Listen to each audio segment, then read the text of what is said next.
So, dear listener, you've probably heard of the Three Kings ritual. Like most others, you probably don't believe it works. It's probably some rubbish to scare children, right? Well, think again. This is a story about a young, foolish boy who arrogantly thought he could outsmart the supernatural. He played the Three Kings ritual and made a mistake. A mistake that would result in the most dire consequences. Let his story be a warning to you.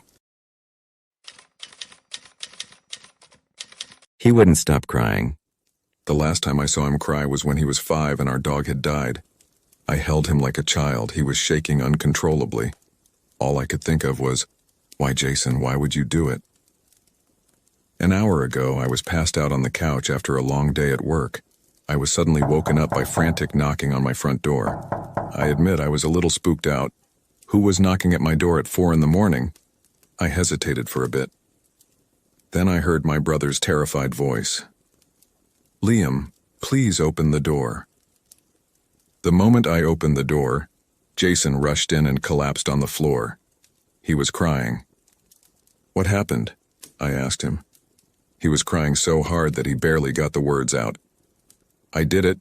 Now I see it everywhere." No, he couldn't have. I told him not to. Did the idiot think it was a joke? "Where's Matt?" I asked. Matt was Jason's roommate.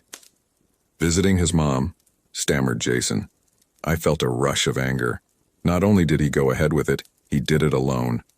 Looking at him, I felt my anger subside into pity. "Tell me what happened," I asked as I held him tight. I waited for him to finish crying. He finally calmed down and began speaking. "I did it, Liam. The Three Kings ritual." "Why, Jason?" I groaned.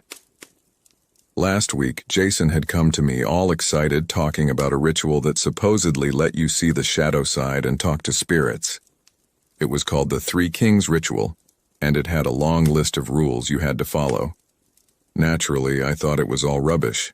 Shadow side and spirits. Yeah, right. But my brother always had a weird obsession with the supernatural. It didn't sit well with me.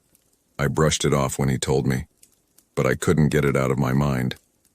So I searched up trusty Reddit and found posts from people who had actually tried it. Okay, I was creeped out. I called up Jason and told him to stay away from such rituals and put it out of his mind. He never brought it up again. Till today. He carried on. Matt and I were going to do it together, but his mom was sick and he had to leave. I couldn't wait, so I did it alone. Fantastic. All my research specifically said to not do it alone.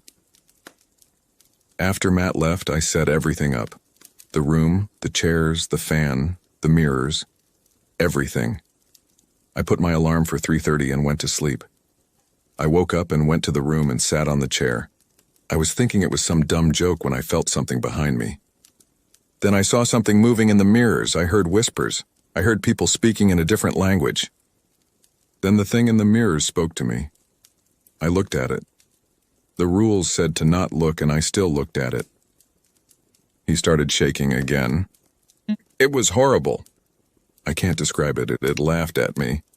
Then I swear I saw it coming out of the mirror. I got up and ran, but every time I passed a window or a mirror, I could see it following me. Even when I turned the lights on, I could see its reflection. I panicked, so I came to your house, he finished. I was scared. What had Jason done? I didn't say anything to him. I comforted him the best I could and tucked him up in bed like I did when we were kids. He finally slept after the sun came up. Matt came back the next day. He didn't feel or see anything weird in the house. When I dropped Jason back to his place after a couple of days, I didn't see anything either. But Jason kept seeing it. Everywhere he went in the house, he could see those awful red eyes mocking him in every reflection.